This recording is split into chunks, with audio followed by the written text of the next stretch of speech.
Hello मोर बेधुआ बेधेई भाई और भौणी माने आजिर एही गिहा गेही कहानीटी आपण माननकु निश्चय भल लागिबो आउ बांड बियाकु गरम करि देबो। जदि एही कहानी सुनी बांड उठी जाय ताहेले से उठिथिबा बांडरे सब्सक्राइब चिन्ह को पिटी दियंतु। देरी न करि चलंतु आजिर गिहा गेही कहानी उपरकु जिबा। मोर नाम कविता। मोर बयस 24 वर्ष। देखिबाकु बहुत सुंदर किंतु सामान्य मोटी मो दुधर साइज हेउची 34। जे भी देखिबो ता बांड निश्चित टेगी जीव। मु मो दुध आउ बियार सबुबेले जत्न निये आउ सबुबेले मो बिया उपरे उठिथिबा पारको बीट मारी सफा करे। मो गांडी भी बहुत बड़ बड़ थिला। मु जेतेबे चाले मो पछरे मो गांडी दुईटा हलुथाए। आउ एमिति मो कॉलेज पाठ पढ़ा समय रे मते अनेक टोका लाइन मारुथिले हेले मु काहाको भाउ देउनथिली। हेले मोर गोटाए टोका बहुत पसंद थिला। से मते दिने हेले भी चाहु नथिली। मु भाबिली जदी बॉयफ्रेंड बनेबी याकु ही बनेबी नहेले आउ काहाको बनेबी नाही। तार नाम थिला तेजस। से आम क्लास रो सबुठारु भल पिला थिला। मोर सबुबेले नजर ता उपरे थिला। आउ एमिति अनेक दिन बीती गला परे गोटिए दिन से मते प्रपोज करिदेला। मु ताकु मना करि पारिली नाही काहेकि ना मु बहुत खुशी थिली आउ से मते बहुत भल पाउथिला। आउ दिनकु दिन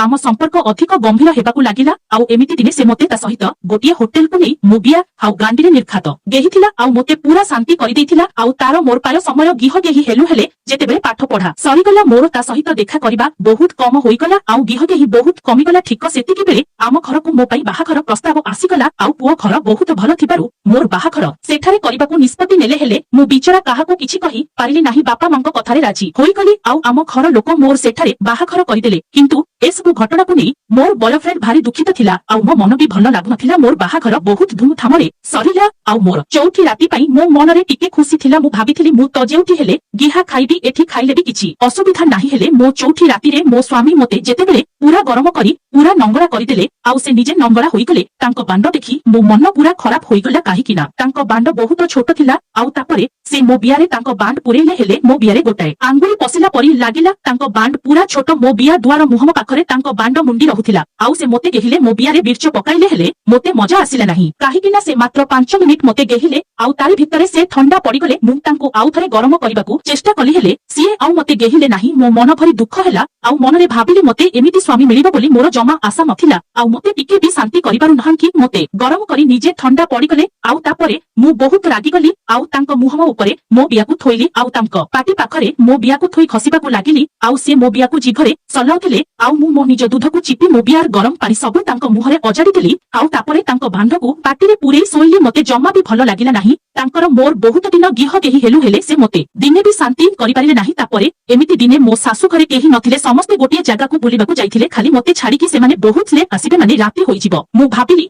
एटा ठीक समय तेजस को जाउछि फोन करी डाकिबी। आउ से आसी मो भोकिला बियाकू शांति करिवो। एमिति भाबी मु तेजस को फोन कली। आउ कहिली तेजस आजी टिके मो घर को आसे मो बियार भोक को शांत करि दे। से कहिला तो सोमी तते करू नाही कि मु कहिली करूछंती। हेले तांकर बहुत छोट बांड आउ से मते बहुत कम समय गेहुछंती। मते जमा भी शांति करि पारु नहंती। आउ मते तांको बांडरू गिहा खाइबाकू जमा भी भल लागु नाही। तापरे मो कथा सुनी से मते गेहिबो बोली राजी हैला। आउ मते कहिला हो ठीक अछि मु जाई पहुंचीबी। मु कहिली हेले केतेबेले आसीबु। से कहिला आउ 2 घंटा परे। मु कहिली हो आसे मो स्वामी आउ सासु 2 जण राती रे घर को आसीबे। तू आसे पूरा निर्भय रे गिह देही हबा। से कहिला हम तू पूरा रेडी होइथिबु। मु कहिली हम। तापरे 2 घंटा परे से आसी मो पाखरे पहुंचिला। आउ मु ताकू देखि बहुत खुशी हेली। से मते कहिला मु आसिली। हेले मते बहुत डर लागुछि कारे किए मते देखिदेबो। मु कहिली तू जमा व्यस्त हना केही भी नाहंती। तापरे मु ताकू रूम भितर को नै डोर टिकु लॉक करिदेली। से मो उठकु मारी बसी बहुत समय पर्यंत खाली चुचुमी चालिला। काहेकि ना से भी बहुत गरम होइकी थिला। से बहुत दिन हेला काहाकू गेही नथिले। आउ से मो ब्लाउज उपरे मो दूध को खाली दरी चालिले। आउ किछि समय परे मो ब्लाउज रो बोताम खोलिले। आउ मो दूध को ब्ला उपरे चिपिबाकू लागिले। मु खाली आ आड कहि चिल्लाउथिली काहेकि ना से जेउ प्रकार दूध दरुथिले मो बिया पूरा नारी सारिथिला। आउ मते बहुत मजा लागुथिला। किछि समय परे से मो ब्राकू टिके तळकू भिडी मो दूध को बाहर कला। आउ मो बड़ बड़ दूध को पाटीरे पुरेई चुचुमी पकेइला। आउ मो दूध को धरी मो दूधर भुंडी को बहुत जोरे दंतरे रगड़ी रगड़ी पूरा गरम करिदेला। तापरे मु तांको खिया कली। आउ तांको प्यांट उपरे बांध सहित किछि समय खेलिली। आउ तापरे तांको प्यांट खोली बांड को बाहर कली। आउ डायरेक्ट पाटीरे पुरेई देली। से मो मुंड को धरी मो पाटीरे बांड पुरेई 8-10 धक्का देले। आउ मो गळा पर्यंत तांको बांड पसी जाउथिला काहेकि ना तांको बांड बहुत बड़ थिला। तापरे से मोते पूरा नंगड़ा कले। आउ मोते खटरे पकेई मो बियारे आंगुली घसिबाकू लागिले। मो बिया पूरा नालेई सारिथिला। आउ से पूरा उत्तेजित करिदेले। मो बियारे तांको बुढ़ा आंगुली पुरेई पारे लागिले। आउ मो बिया सेंठी को जोरे जोरे खसुथिले। मु खाली आह आग कहि चिल्लाउथिली। तापरे से तांको बांड बाहर कले। मो बियारे तांको बांड पुरेई 8-10 धक्का देले। आउ तापरे से तांको निज बांडरे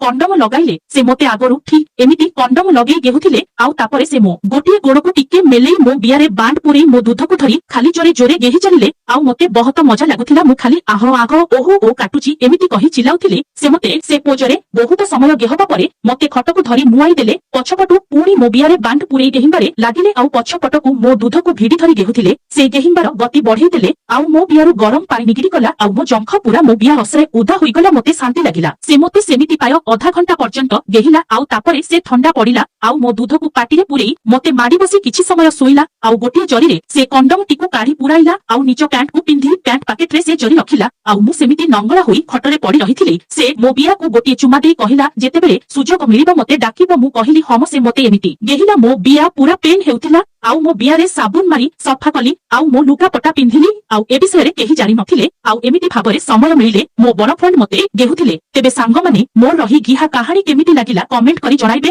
ଆଉ ଭିଡିଓଟି ଭଲ ଲାଗିଥିଲେ ଭିଡିଓକୁ ଗୋଟିଏ ଲାଇକ୍ କରିନେବେ। ରହୁଛି ଦେଖା ହେବ ଆଉ ଏକ ନୂଆ ଗିହା କାହାଣୀରେ। ଆଶା କରୁଛି ଆପଣମାନଙ୍କୁ ଏହି ଗିହା ଗେହି ଭିଡିଓଟି ଆପଣଙ୍କ ବାଣ୍ଡ ବିଆକୁ ଲାରି ଦେଇଥିବ। ଯଦି ଏହି ଭିଡିଓ ଭଲ ଲାଗିଲା ତାହେଲେ ଭିଡିଓକୁ ଲାଇକ୍ କରିଦିଅନ୍ତୁ ଆଉ ନିଜ ବେଧୁଆ ବେଧେଇ ସାଙ୍ଗମାନଙ୍କୁ ସେୟାର କରିଦିଅନ୍ତୁ।